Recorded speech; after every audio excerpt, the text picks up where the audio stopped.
to this edition of Next. This is a new series where we bring together rising change makers to talk about issues at the center of the conversation.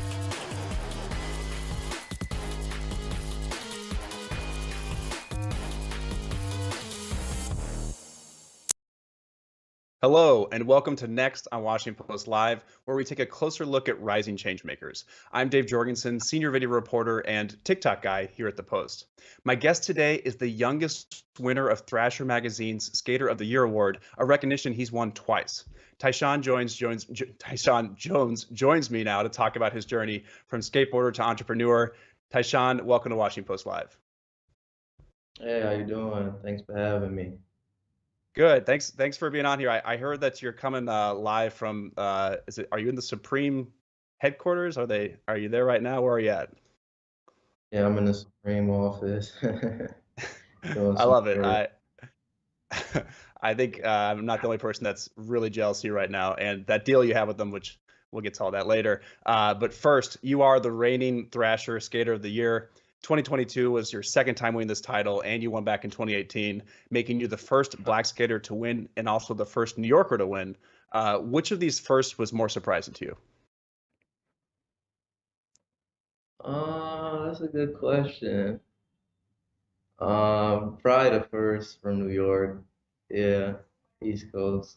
That was the first one for sure. Everyone who I know was like, you're the first from New York to do it. So that was cool for the history of it. And then the second one, first Black person to do it twice. That's obviously, I don't know. They're neck and neck. They're equal. I won't put one in the above. I don't think you need to. I think they're both so impressive in their own way. And I was kind of shocked. Obviously, skateboarding kind of came from California to some extent, but I couldn't believe that you were the first New Yorker. Do you have a lot of other people? Are there other New York skateboarders that you look up to, or are you the one that people look up to now? I don't know. I'll let them tell it. But yeah, it was more like local guys growing up who I kids you see in the skate park, or not kids, but the older dudes who were like in their 20s at the time. I'm probably 13 and stuff. I'm seeing them and they're like sponsored and they were nice to me. And everyone was cool. But I really looked up to California skaters and stuff. Yeah, I'm curious if any of your skateboarding style comes from anyone you watched, or if it's unique, or as best you can you sort of describe what your skateboarding style is? I don't know. That's a hard question. It's just me. I just get on a skateboard and try to do my thing. But growing up, I definitely like West Coast guys like Brian Herman and Andrew Reynolds and Antoine Dixon and stuff. Like I really liked their skating growing up, so I definitely took my hat to them. Yeah, I think that's go ahead. I'm not saying I skate like them. I said I'm not saying I skate like them though, but those are the people who I liked. Yeah. Right. Yeah. I think, I think it's very clear that you are your own person, you're your own skateboarder. And I actually have a video clip to prove it, because here in Bronx, New York, the city is generally full of people. And that doesn't seem to confine you, even though most skate parks confine people. So here's a video of you out in the street. Let's take a look at that.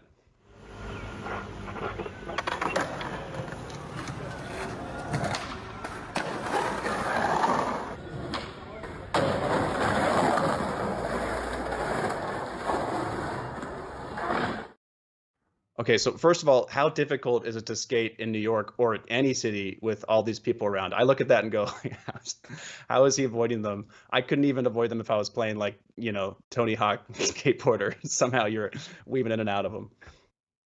That's in Paris, actually. It's not in New York. That's in Paris. Okay.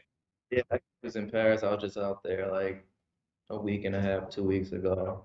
No, I don't know. I like the energy. It makes it more fun when people are around and you get to swerve them and stuff like that, or people are watching. I think it gives it more of an energy and it feels like you're interacting with everything around you. I feel like a skate park, not necessarily, but like a skate park is more like just skaters, but being a skate around just like normal people going about their day and stuff, and then they stop and they're like, whoa, because they're like, that's like not something I see generally. Not saying for me, but just a skateboarder, period. I think that that's cool. So like, I don't mind Yeah, the people. you know, I think I get it where it's a little bit you don't mind the people, and also I think it sounds like you get the energy off of the crowd, whether Yeah, they're at a skate park or just walking down the street. yeah, I feed off the energy. I think that's the New York in me, the loudness, the cars, whatever. I like that. You know what I'm saying? It makes it more fun. Do you have a preference between the two of skating on the street or skating in a park? I like skating in the park. It's fun. When I want to like learn a trick.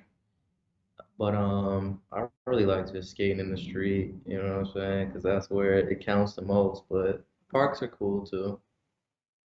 I've seen many videos of you in preparation for this interview, but one of them is jumping over just trash cans just upright. Typically, those are on their side, but you're like, I can get right over that trash can.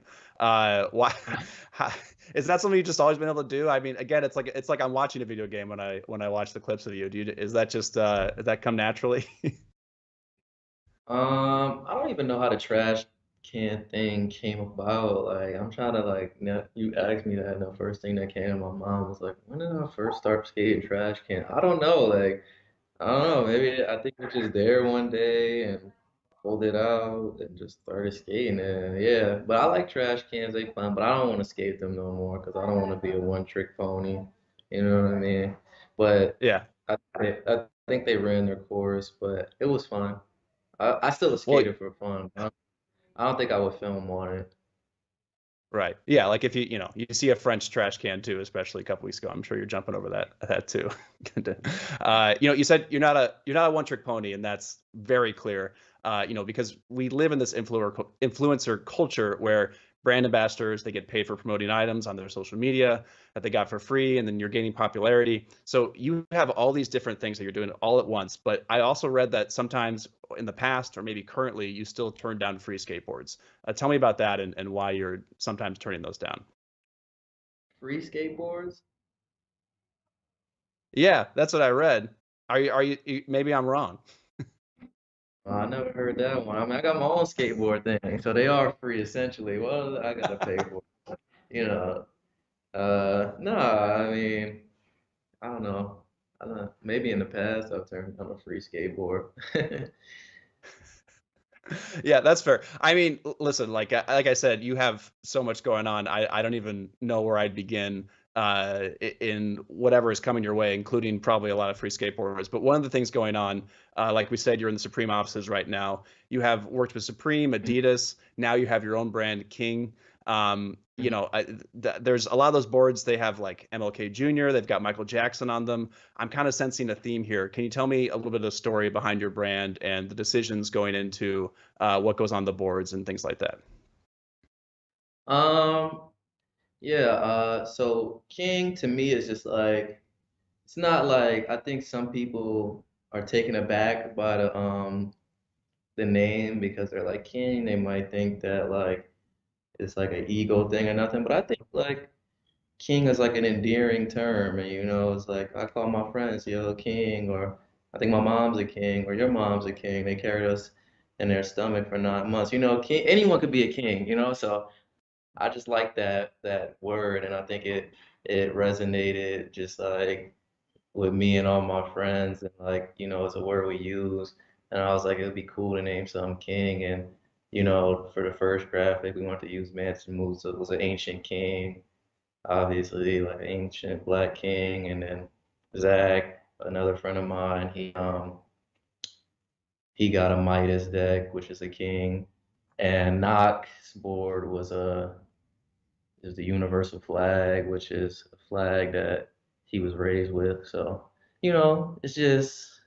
it's fun, putting these things together. MLK King, it makes sense. Michael Jackson, they called him the King of Pop. People think that I use that because I like jumping over things, but no, I really like Michael Jackson's music. That's one of my favorite artists.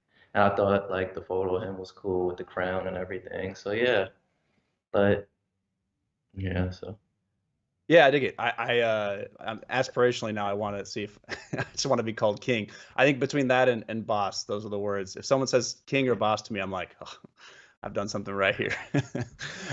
So yeah, I think that makes a lot of sense to me. Now you mentioned your mom, definitely a king for everything that she does, including working with you at your Caribbean restaurant. Can you tell me a little bit about that restaurant, the name especially? I have a lot of questions, but just tell me about that restaurant when you opened it up. Tastes so good. It's in the Bronx where I grew up, and the opportunity just presented itself, and I wanted to give back to the community. And me and my mom thought it'd be dope to bring some to the community where I grew up skating, and I got to do decent for myself, and I wanted to bring some cool food to the area. But yeah, it's fun, being able to work with my mom. She's crazy in her own right, but very cool, man. And yeah, just bringing food to the community and trying to do the right things, you know? Yeah. How did that come to be? Where from the moment you started the restaurant, was it I want my mom to be helping me out with this, or was it later on, or what's that working relationship like with her? She actually, I was out of town and she was like, "Hey, I seen a place for rent. Like, we should try to get it." So then when I came back, I mean, she was calling, they wouldn't answer. But then when I came back, I called the guy answering me, so I set up an appointment. And sorry, I set up an appointment, and then it worked out. And it was me and my mom. Me and my mom's been like, we work on a lot of things together. She's like my partner, who's not on my payroll, but she's my partner. She helps with anything I call her for. She'll give me her opinion and stuff like that. But yeah, it's fun working with her. She's cool, obviously. And I'm unbiasedly, she's a really good cook. People love her food. So yeah, I'm trying to open up a new one right now, trying to find a location, but everything has its Yeah. perks. Is it It's fun. is the So is the new one gonna have the same name? And to be clear for our audience, the full name is Taste So Good, Make You Want to Smack Your Mama. Will the new one have that name? And can you tell us more, the backstory to that subtitle of the restaurant? for the people who don't know, that's from a movie. So it's a reference from a movie and Friday After Next. If you watch that movie, you'll see where that name came from. That's one of my favorite movies growing up. So I thought it would be funny to just name the restaurant that little skit from the movie. But yeah, when I move it, I think I'm gonna drop the make you want to smack your mama. But we'll just call it Taste So Good. I think I'm down for any niche movie reference in any capacity. So I appreciated that one. I don't know how many people walking in get the reference, but it certainly doesn't make me forget the name of the restaurant. So Yeah, it's working if you that know, way. if you know, you know. Exactly. Okay, so another, I mentioned you're not just a one-trick pony. You got so many things going on. Not that skateboarding wouldn't be enough. It certainly is. But you're skateboarding, you're running a restaurant, and you've also modeled. You've been on the cover of Thrasher magazine, and I read, and I don't know if you were serious or not when you said this, but that you really want to be on the cover of Vogue. Is that true? And tell me why that is, if so. I didn't say I really want to be, but I think that would be cool. It's different, you know what I'm saying? Like, I think that'd be dope. I don't know if a skater's ever been on the cover of Vogue. Like, I don't know. I like fashion stuff too. I like clothes. I did what is it, ID magazine, and things outside the skateboard world. So I think Vogue is a really respected fashion magazine, and I was like, that'd be cool if would be able to get a cover of Vogue one day. You never know. I think that'd Fingers be crossed. Yeah, I think that's a great. I support that. I don't to my memory, and I'm not a huge. I don't know everything about Vogue, but I don't think there's been a skateboarder. Would would you go to the Met Gala, perhaps? Don't Speaking of quote us. fashion, okay. Don't quote us on that one, but we don't know for sure. It might be. What did you say? Okay. I won't quote you, but kind of in the fashion world, would you ever do something like the Met Gala? Is that something too that like just kind of branching out and doing these other things? I mean, if I got invited to somebody's table, I'd experience it for sure. But I like to dress casual, but I'd rock a suit or something crazy. Not crazy, but Yeah, just suit. I feel like seeing a skateboarder walk the, the red, whatever they call the red carpet there, I feel like that'd be pretty fun to watch. I'd be into that. Yeah. Okay, so kind of get into your clothing brand now too. We have, again, there's so many different aspects here to cover. Obviously most people are familiar. The NBA players, there's the Jordans, there's Kobe, Hyperdunks, all this stuff.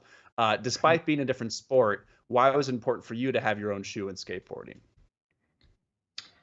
Um, Honestly, I was just honored to, be given the opportunity to make one. But I mean, I always obviously as a dream growing up to get a shoe and to be able to work on a shoe.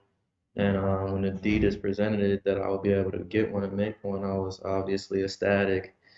So yeah, I mean, obviously it's a pivotal thing that you want to reach in your career if you're able to.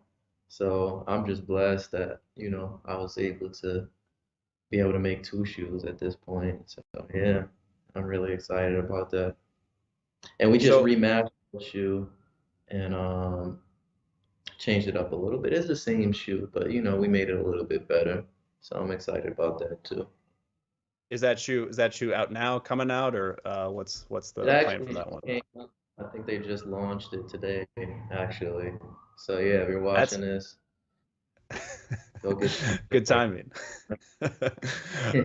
Okay, from my perspective, I feel like you've already evolved skateboarding in your own way. Like from the very top, we talked about you kind of have your own unique style.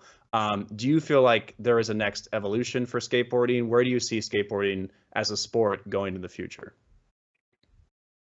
I always wonder that. Like, I always wonder. I don't know. It's hard to say. I have these conversations with my friends because I feel like skateboarding is so, you know, it's so complex that like you have to skateboard to understand it. So like for the normal person coming down the street or someone who doesn't really like know skateboard culture, they just see it as like he jumped and the board is moving, or somewhere like baseball or like a basketball or something like that. It's kind of easier to dissect.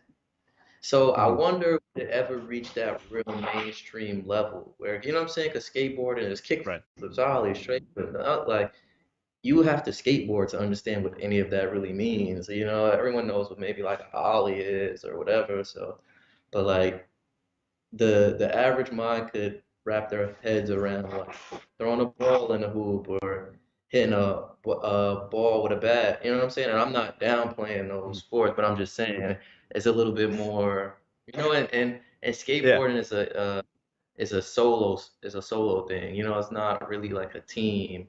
So me and my friends always talk like, damn, do you think skateboarding would ever be like universal, like be on a big stage like that? Like, but it made it to the Olympics, so who knows? Like, I'm excited to see where it really goes. You know what I'm saying? And I wonder if I'll see it firsthand while I'm still active, or is that 30 years down the line? I don't know. Yeah. These are things No, I. I didn't want to interrupt you. I think I totally like, from my sort of outside perspective, I feel like I see skateboarding come in blips every few years where there's like a big movie or like, Tony Hawk or whatever that is. But it Mhm. hasn't. I'm interested to see if it really becomes mainstream. I think one way it could, is a sort of something that you were working on earlier, and I don't know if this is still happening, but you said you shot a pilot for a TV show. Mhm. That's one way to make something more mainstream. Is that something that's still in the works? Is that something you still hope to do? And tell me about that TV show in general. The TV show, but that's the thing. It's not about skateboarding. For those, I didn't really put any Got it. context when I posted it, but I mean, I just shot a pilot. I included myself for proof of concept, and because Hmm. it's easy to get me there than to try to get someone else, maybe. And Ferg's my friend, so I asked him to do it. But the idea of the show is bringing two people together from two different worlds and having them switch roles for the day. So it's like, and it's called I Bet I Could Do That. Because I feel like a lot of people from the outside looking in think that, that's easy or I could do that. Or you know what I'm saying? Like someone might think they Yeah. could do your job, be a reporter or a public speaker or whatever. You know what I'm saying? Or someone might think skateboarding is easy, or someone might think making music is easy. It's easy to judge from the outside looking in. So I had this idea where I'm like, it'd be cool to bring two people together. They don't have to be famous. One could be a chef, one could be a construction worker. You never know. And have them swap roles for the day and see the outcome naturally, not scripted, nothing. Just, have them come together and, they switch roles for the day and see the outcome. But yeah, I shot that pilot, but I don't know. It's definitely a different lane for me. I'm not like an actor or like have those types of connections with like Netflix or like the streaming services. So it's definitely like uncharted territory. So I'm trying to navigate. I thought about just maybe putting it on YouTube and seeing the feedback, and then keep making a few episodes, and then you never know, maybe somebody would pick it up after that. Yeah, I love that idea, and I'm not an actor myself, but I feel like the best transition when people come into that world are just people who they mean what they're talking about, and I think the idea you have here is so good. I would love to see that. I would love to see that play out on screen. Maybe next time you're on live, you and I will switch places. I'll try to be a skateboarder.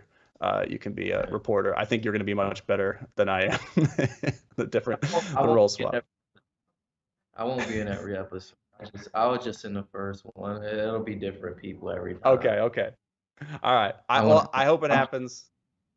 I'm I playing the I, I back. really I direct. I think you could do it. Whether you're directing, whatever that is, I'm into it. So I'll be watching. But right now we're out of time, so we're gonna have to leave it right there. Tyshawn Jones, thank you so much for joining us today. Thank you for having Appreciate it. And now from skateboarding to student loans, a natural, normal transition. Here to expand on the Supreme Court's recent decision to strike down President Biden's student loan forgiveness plans are national higher education reporter Danielle Douglas-Gabriel and deputy politics editor for NextGen Brianna Tucker. Danielle, Brianna, welcome to you both. Thank you. Hi, great Thanks to for be being here, here. guys. Thank you. So we got a lot to talk about here with student loans, a subject that a lot of people, including myself, are quite interested in. Last August, President Biden announced plans to eliminate up to $20,000 of federal student loan debt for borrowers who earned up to $125,000 annually.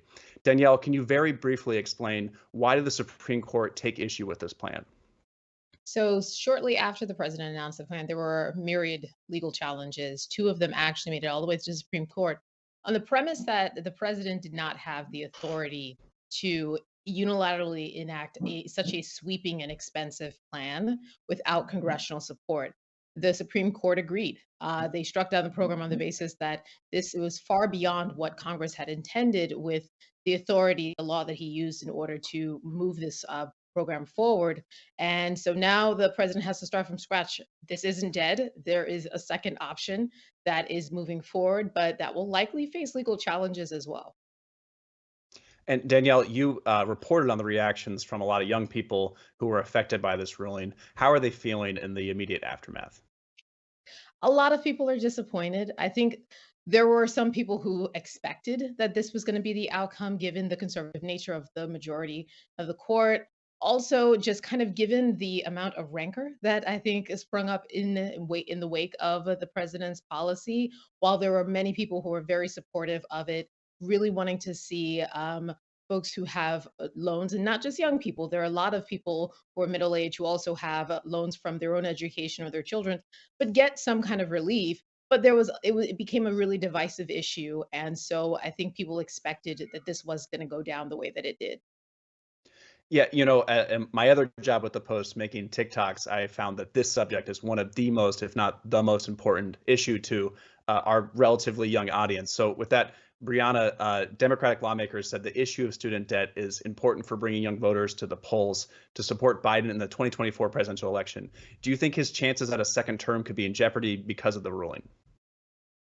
Certainly. I think that for a lot of these Supreme Court decisions and the GOP lawsuits, Biden has made these promises to young voters, especially in his 2020 campaign, that he would get student loans forgiveness, that he would focus on environmental issues. And a lot of those campaign promises have been blocked either by the Supreme Court or by a lot of Republican lawsuits in different states. And so I think a lot of voters that we've spoken to, and it's definitely in our reporting, that they are considering Biden certainly more so as a matter of survival and at least keeping some of the promises that he's made and his pitch to have a second shot at it, but also from another standpoint of the values that young voters care about. And young voters have recently and also in recent history heavily still voted Democratic, but I think they are still looking for the promises that they've been made by the Biden administration.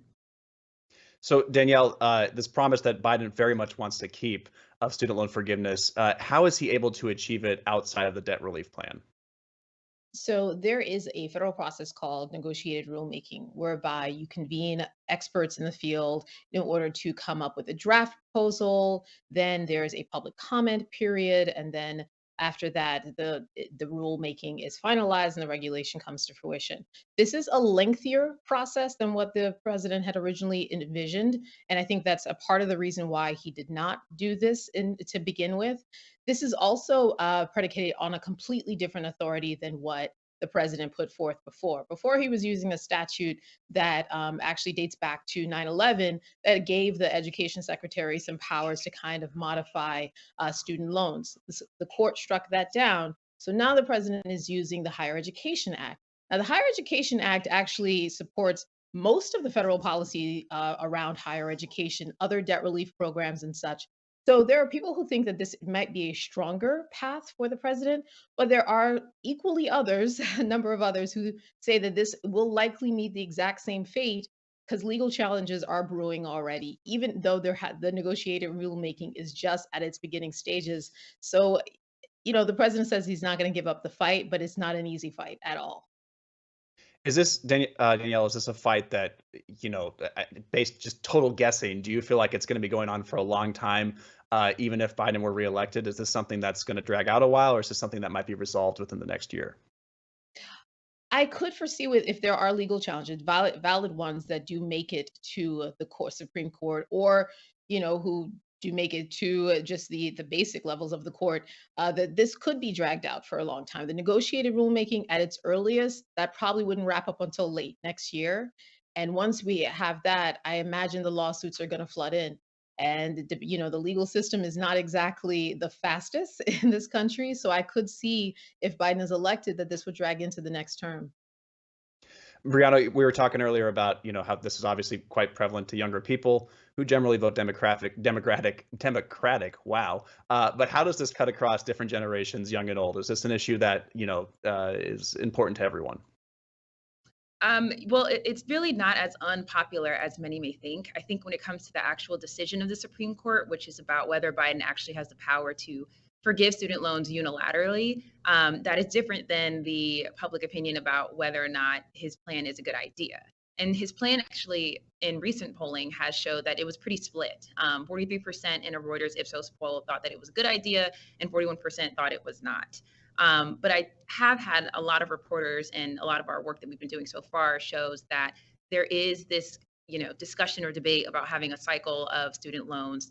There's also a lot of nuance about whether it is the loans per se as an issue, but also just affordable tuition and looking at ways to have easier options to higher education without necessarily negating all loans. Danielle, can you talk to me about the new income-based repayment plan called SAVE, SAVE? Sure. So this is by far the most generous repayment plan that any administration has ever issued, whereby the other income-driven plans, these are payment plans that tie your monthly payment to a percentage of your disposable income, right? So in the past, most of these plans would be about 10% of your disposable income, which has been about 150% above the poverty line.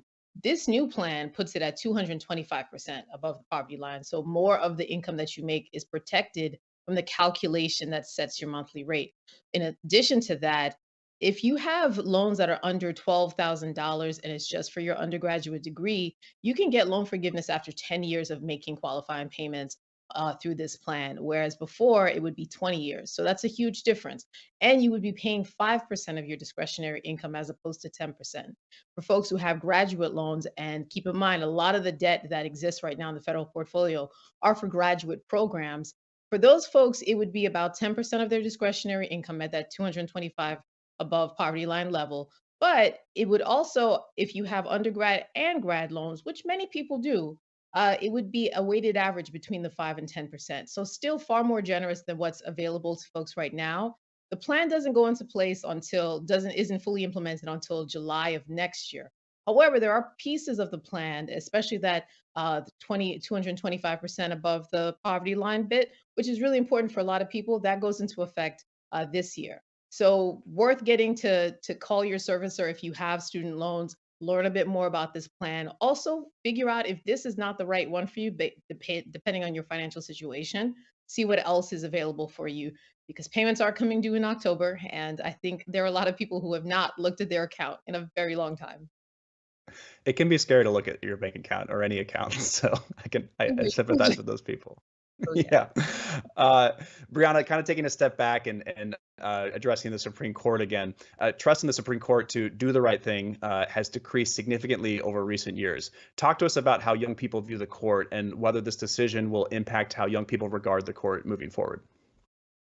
Sure. Well, historically, younger voters, especially, and Democrats and liberals, have viewed the High Court as this institution that is going to protect their rights, that is going to protect marginalized people.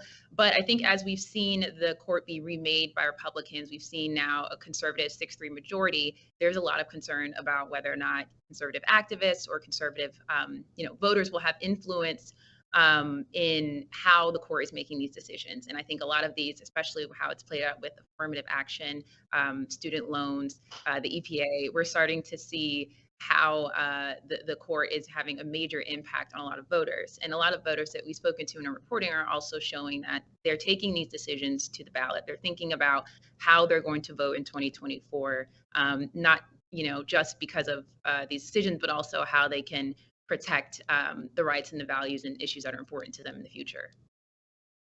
Danielle, you mentioned this a little bit earlier about the law that Biden was using. Supreme Court ruled that President Biden overstepped his authority by using the 2003 law, the one you mentioned, to offer student loan forgiveness, and he's now pivoting to that 1965 law to continue the fight. Can you tell me a little bit more about the difference between these two laws and why, Biden may think that this will work better, this new approach? So while the 2003 law had a provision that allowed for waiver and modification, the Supreme Court ruled that it was limited in scope, and Congress never envisioned anything quite on the scale of what Biden did. Now, the 1965 rule is a bit different because, like I said earlier, there are a lot of existing debt relief programs, including public service loan forgiveness, borrower defense to repayment, closed school discharge. All of those debt relief programs are the authority comes from this 1965 law, and it is wide, or at least has been applied widely in scope, which could work to the benefit of the administration as they seek to use it for this particular program. Still, borrower defense to repayment, public service loan forgiveness, certainly not on the scale of $400 billion, which was the price tag we were looking at before with the plan that the president initially rolled out. So it's dicey to see whether or not it's going to be as seamless as the administration is making it seem, but I think it's worth watching. For sure. watching that just like our bank accounts, even if we don't want to. Brianna, what's next as it pertains to Republicans? Have Republicans offered any alternative solutions? Not many. It's important to lay out the facts that this is definitely an issue that is popular with Democrats and Democratic voters, and conservatives have a different politics about it. For conservatives, it's more so about fairness to borrowers who have paid off their student loans. It's about fairness to Americans who picked career paths, who didn't go to college. And a lot of that comes down to what they call personal responsibility as well. Whereas for Democrats, it is about the next generation, how they can actually think through this cycle and make college affordability for all a vision that they have. But so far, Republicans have actually introduced the FAIR Act, which is certainly a little bit different than Biden's plan. But this would kind of offer a couple different ways of deferment, especially through like active duty military, different forbearance options. But it is, even though it's maybe, in a Republican-controlled House, it isn't something that I would expect Biden to pass. Okay, I have a question for both of you, as best you can answer. We'll start with you, Danielle. For someone watching this right now and maybe freaking out a little bit about student loans, is there anything you can say to them that might be somewhat reassuring given all the back and forth on these laws?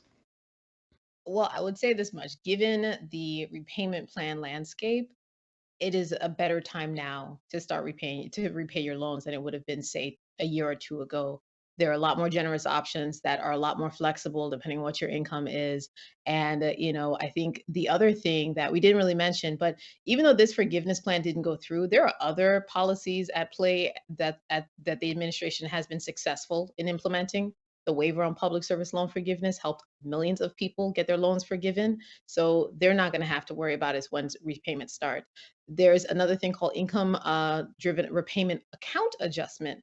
This is for people who have been paying for a really long time and really weren't seeing any kind of student loan forgiveness under that one of those original IDR plans. And they may also see a huge reduction in their debt or a complete wiped away or get closer to forgiveness. So there's hope out there. It's not all bad. There are a lot of repayment options. There's a lot of chances for other types of loan forgiveness. And I would really encourage people to take this time now to contact your student loan servicer. Don't wait until September or October. They'll be flooded with calls. You'll have a long wait time to get through to anybody. But if you call now, you have a better chance of figuring out what's the best plan for you. All right, that was very, very reassuring. Thank you. Brianna, do you have any reassuring words for the audience as well, or anything else you'd like to add? I completely second what Danielle said about taking the time to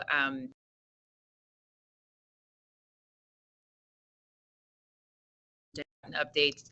And I fully agree with what Danielle said. I think we have some time, but earlier the better.